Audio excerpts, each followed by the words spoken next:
সকলে কেমন আছেন? আশা করি আপনারা সকলেই ভালো আছেন।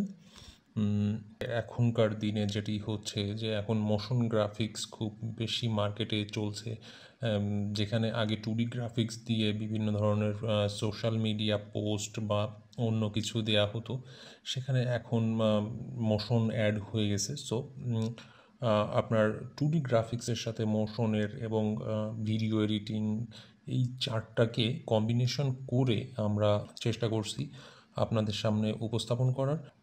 সো আমি আমার জার্নি থেকে যতটুকু সম্ভব আপনাদের সাথে শেয়ার করব, আর বাকিটা আপনাদের কাছ থেকেও আমি শিখব। সো আশা করি আমাদের জার্নিটা খুবই ভালো হবে।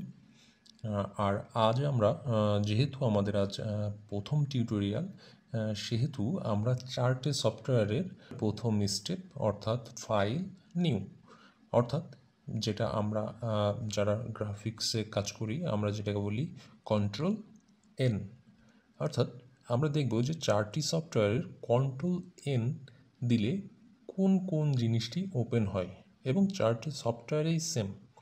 সুতরাং চলুন শুরু করা যাক। আমরা ফার্স্টে নিয়েছি ইলাস্ট্রেটরের আমরা চলে যাচ্ছি ফাইলে নিউ।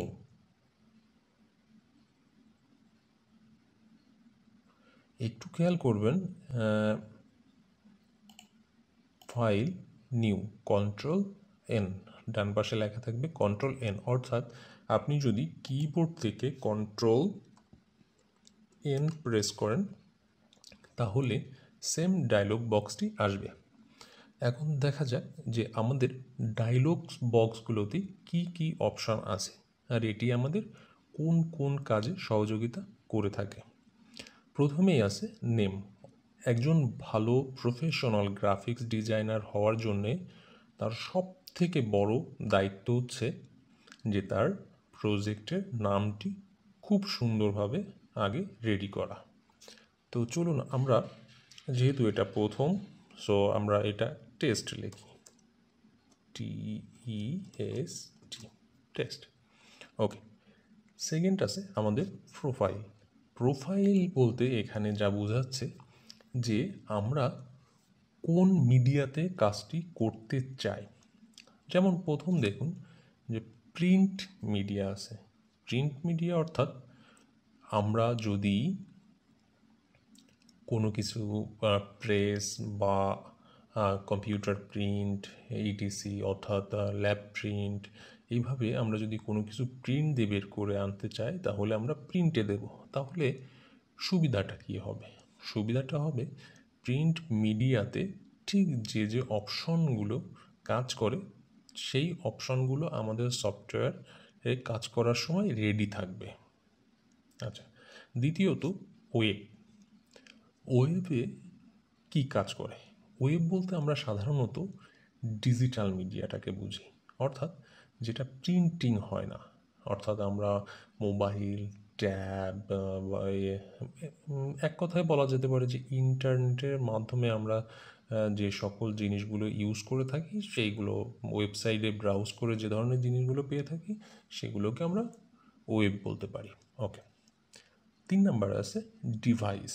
ডিভাইস বলতে বোঝায় মোবাইল, আইপ্যাড, অর্থাৎ ইলেকট্রনিক্স ডিভাইস যেগুলোতে আমরা আমাদের গ্রাফিক্সগুলো দেখে থাকি।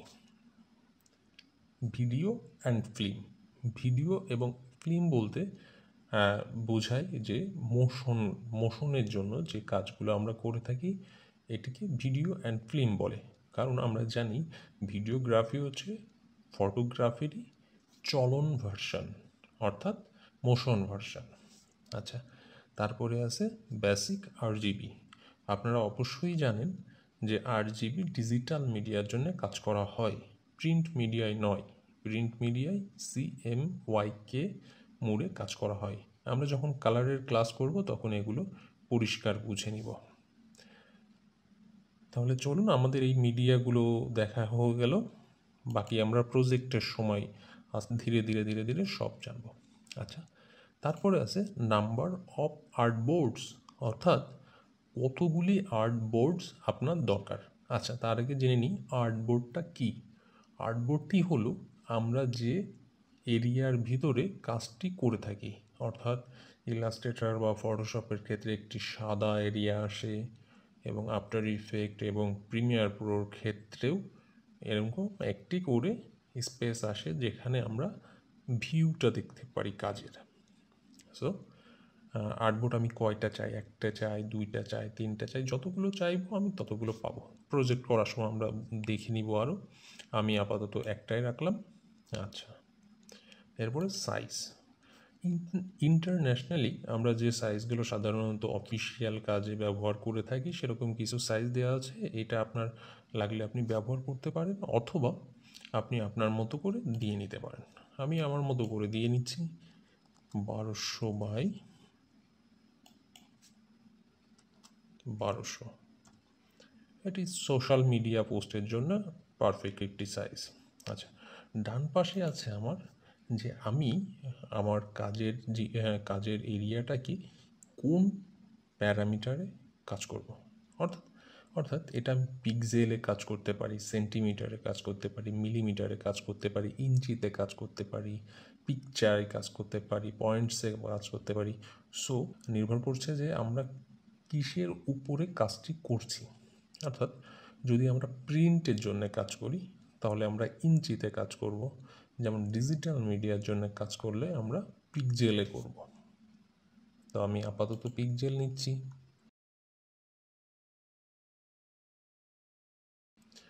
এখানে কালার আছে CMYK RGB, যেহেতু আমরা টেস্ট করতেছি যে কোনো প্রজেক্ট নয়, সো আমরা দিয়ে রাখি। এইবার হাই মিডিয়াম স্ক্রিন সাইজ আমরা হাই দিয়ে রাখলাম, ডিফল্ট থাকলো, আর কিছু আমাদের লাগবে না আপাতত। সো আমরা ওপেন করছি। দেখুন আমাদের সাদা আর্টবোর্ড এরিয়াটি চলে এসেছে। এখন চলুন দেখা যাক যে আমরা ফটোশপে ইলাস্ট্রেটরের সাথে কি কি মিল আছে, যা দ্বারা আমরা ইলাস্ট্রেটর শিখলেই ফটোশপের কতটি সাহায্য আমরা পেতে পারি। চলুন আমরা দেখে আসি। দেখুন আমরা এখন ফটোশপে আছি। আমাদের ইলাস্ট্রেটর এবং ফটোশপের ইন্টারফেসটা অনেকটা একই রকম। দেখুন আমরা ঠিক একইভাবে ফাইল, নিউ, ডান পাশে একই কমান্ড Ctrl+N। আচ্ছা, এবার ঠিক আগে যে অ্যামাউন্টটা বলছিলাম নামটা দেওয়া বাধ্যতামূলক। কাস্টমসে কিছু ইন্টারন্যাশনাল সাইজ থাকবে যেগুলো আপনি চাইলে ব্যবহার করতে পারেন অথবা না। সাইজ আমরা ইলাস্ট্রেটরে দিয়েছিলাম, ফটোশপেও same. Resolution same, colour mode same, white background same.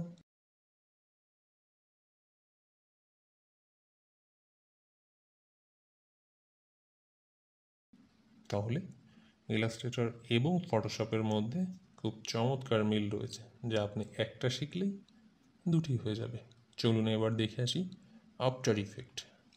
After ইফেক্টের ইন্টারফেসটা একটু অন্যরকম, দেখে ভয় লাগতে পারে, তবে আমি আপনাদেরকে বলতে পারি ফটোশপ এবং ইলাস্ট্রেটর থেকে আফটার ইফেক্টের কাজগুলো আরও বেশি সহজ। এখানে অপশনগুলো অনেক বেশি, তাই অনেক বেশি এরিয়া নিয়ে ইন্টারফেসটা তৈরি হয়েছে। তার আগে বলে রাখি আফটার ইফেক্টের ক্ষেত্রে ফাইল, নিউ, ফাইল, নিউ, দেখুন এখানে Ctrl+N নাই, কিন্তু আমরা টিউটোরিয়াল শুরুর আগে বলেছিলাম যে আমরা দেখব চারটি সফটওয়্যারে Ctrl+N দ্বারা কি হয়ে থাকে। অর্থাৎ এখানে দেওয়া আছে নিউ প্রজেক্ট Ctrl+N। সুতরাং কেন এটি দেওয়া আছে আগে আপনাদের সেটি ব্যাখ্যা করি। এই যে আমরা পুরো ইন্টারফেসটা দেখছি, এটি একটি নিউ প্রজেক্ট, যেটা আফটার ইফেক্ট ওপেন করার সাথে সাথে আমাদের কাছে জিজ্ঞাসা না করেই ওপেন হয়ে যায়। সুতরাং এটি আমাদের জন্য একটি সুবিধা যে আমাদের কিছু করার আগেই একটা প্রজেক্ট ওপেন হয়ে আছে। তাহলে আমরা মাপ, আমাদের কালার রেজুলেশন, এটিসি এগুলো কি করে দিব? হ্যাঁ, তাহলে আমাদের দেখতে হবে এই সফটওয়্যারে কন্ট্রোল এন কি বলছে। চলুন দেখা যাক। কম্পোজিশন, নিউ কম্পোজিশন, দেখুন কন্ট্রোল এন। তাহলে আফটার ইফেক্টের ক্ষেত্রে কন্ট্রোল এন মানে হচ্ছে নিউ কম্পোজিশন। অর্থাৎ চলুন আমরা নিউ কম্পোজিশনে যেয়ে দেখি কি হচ্ছে। নিউ কম্পোজিশন, দেখুন এত সময় ধরে আমরা ফাইল নিউ প্রজেক্টে কাজ করতেছিলাম, এখানে প্রজেক্ট আছে, শুধুমাত্র আমাদের কাজ করতে হবে কম্পোজিশন সেটিং। অর্থাৎ দুটিই সেম, এখানে ইন্টারফেসটা আগে চলে আসতেছে, আমরা প্রজেক্টটি একটু পরে সেট আপ করতেছি। তাহলে দেখেন ঠিক যেভাবে আমরা শুরু করেছিলাম টেস্ট, আপনারা ভালো জানেন যে আফটার ইফেক্ট একটি মোশন সফটওয়্যার। সো এখানে 2D গ্রাফিক্সের জন্য নয়। সো আমাদের অপশনগুলো মোশন বেসিক থাকবে অথবা ভিডিও বেসিক। সো দেখুন এইখানে ভিডিওর রেডি করার জন্য অনেক ধরনের ফরম্যাটগুলো দেওয়া আছে। তো আমরা যখন প্রজেক্টে যাব ফরম্যাট নিয়ে আলোচনা করব এক। দ্বিতীয়ত আমরা যে মাপগুলো ইলাস্ট্রেটর ফটোশপে দিয়ে এসেছি same to same. Okay, square pixel, okay, frame rate. Frame rate বলতে দেখুন ডান পাশে লেখা আছে ফ্রেমস পার সেকেন্ড, অর্থাৎ এক সেকেন্ডে কতটি ইমেজ অতিবাহিত করবে। সো আমরা এখানে 25টি দেওয়া আছে, আমরা রেখে দিই আস্তে 25টি, আমরা 25টিই রেখে দিই। যখন প্রজেক্ট করবো আমাদের প্রয়োজন অনুযায়ী আমরা বাড়িয়ে বা কমিয়ে নেব। তারপরে আমাদের এখানে লেখা আছে রেজুলেশনস ফুল, হাফ, থার্ড, কোয়ার্টার। ফুল, হাফ, থার্ড, কোয়ার্টার। সো আমরা ফুল দিব সবসময়। ওকে, এইবার টাইমটা স্টার্ট টাইম কোড আমরা কখন দিব সেটা, এগুলো নিয়ে আলোচনা করব। আর ডিউরেশন হচ্ছে আপনি আপনার ভিডিওটা কত সময় পর্যন্ত তৈরি করবেন। সো আপনি এখানে একটু বেশি সময় দিয়ে নিতে পারেন, কাজের শেষে যতটুকু লাগে সেটা আপনি কাজের শেষে কাট করে রেন্ডার দিতে পারেন, অথবা আপনার টাইম যদি ফিক্সড থাকে তাহলে আপনি এখান থেকেই দিয়ে নিতে পারেন। দেখুন আর্টবোর্ডের ক্ষেত্রে ফটোশপ ইলাস্ট্রেটরে ব্যাকগ্রাউন্ড কালার দেওয়ার কোনো অপশান নাই, কিন্তু আফটার ইফেক্টে আছে। আপনি চাইলে আপনার কালারটি এখান থেকে সিলেক্ট করে নিতে পারবেন। আর যদি মনে করেন যে আপনার আর্টবোর্ড সাদা থাকবে, সো সাদা। ওকে, দেখুন যে আর্টবোর্ড এরিয়াটি আমরা ফটোশপ বা ইলাস্ট্রেটরে পেয়েছিলাম, আমরা কম্পোজিশন, নিউ কম্পোজিশনে যে সেই সেম টু সেম পেলাম। তাহলে মনে রাখতে হবে ইলাস্ট্রেটরের ক্ষেত্রে কন্ট্রোল এন নিউ প্রজেক্ট, ফটোশপের ক্ষেত্রে control N new project, after ইফেক্টের ক্ষেত্রে কন্ট্রোল এন কম্পোজিশন নিউ। চলুন এবার প্রিমিয়ার প্রোতে দেখা যাক। ঠিক আফটার ইফেক্টের মতো আমাদের প্রিমিয়ার প্রোর ইন্টারফেসটাও একটু অন্য ধরনের। আমরা আস্তে আস্তে পরিচিত হয়ে যাব এই ইন্টারফেসের সাথে। সো আমরা ইন্টারফেসটি দেখি, তার আগে আমাদের টিউটোরিয়ালের যে বিষয়টি অর্থাৎ কন্ট্রোল এন। দেখুন আমরা যখন এখানে ফাইল নিউতে যাব তখন আমরা দেখতে পাচ্ছি যে ঠিক আফটার ইফেক্টের মতো প্রজেক্টের জায়গায় আছে কন্ট্রোল অল্টার এন, আর সিকোয়েন্সের জায়গায় আছে কন্ট্রোল এন। অর্থাৎ আমাদের এখানে আগে থেকেই একটি প্রজেক্ট রেডি থাকবে, আর আমরা যেটা করব আমরা সিকোয়েন্সটাকে নতুন নিতে হবে। অর্থাৎ আফটার ইফেক্টের ক্ষেত্রে যেটা কম্পোজিশন ছিল, প্রিমিয়ার প্রোর ক্ষেত্রে সেটি সিকোয়েন্স, বিভিন্ন ধরনের মাপ দেওয়া আছে। আপনি চাইলে এই যে এগুলো সব ভিডিওর স্ট্যান্ডার্ড বা ওয়ার্ল্ড ওয়াইড ভিডিও বা মোবাইল ডিভাইসের যে রেজুলেশনগুলি সেগুলি সব এখানে দেওয়া আছে। আপনাকে নতুন করে কিছু দিতে হবে না।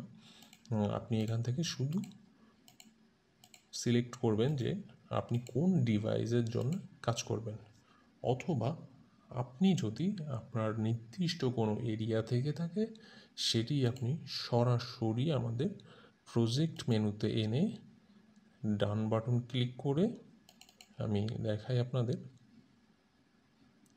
ধরুন আমি এই ইমেজটি এখানে ব্যবহার করব। ওকে, ডান বাটন ক্লিক করে নিউ সিকোয়েন্স ফ্রম ক্লিপ, অর্থাৎ এই ক্লিপটির যে মেজারমেন্ট আছে ঠিক সেই মেজারমেন্টে উইন্ডো ওপেন হয়ে যাবে।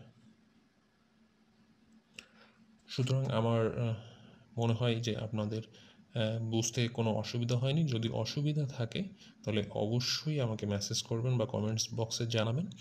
আর আমি চেষ্টা করব আরও খুব সহজ করে টিউটোরিয়ালগুলো আপনাদের সামনে উপস্থাপন করতে, যেন আপনারা খুব সহজেই দক্ষ হয়ে ওঠেন। সো অসংখ্য ধন্যবাদ এই ভিডিওটি দেখার জন্য। ভালো থাকবেন, সুস্থ থাকবেন।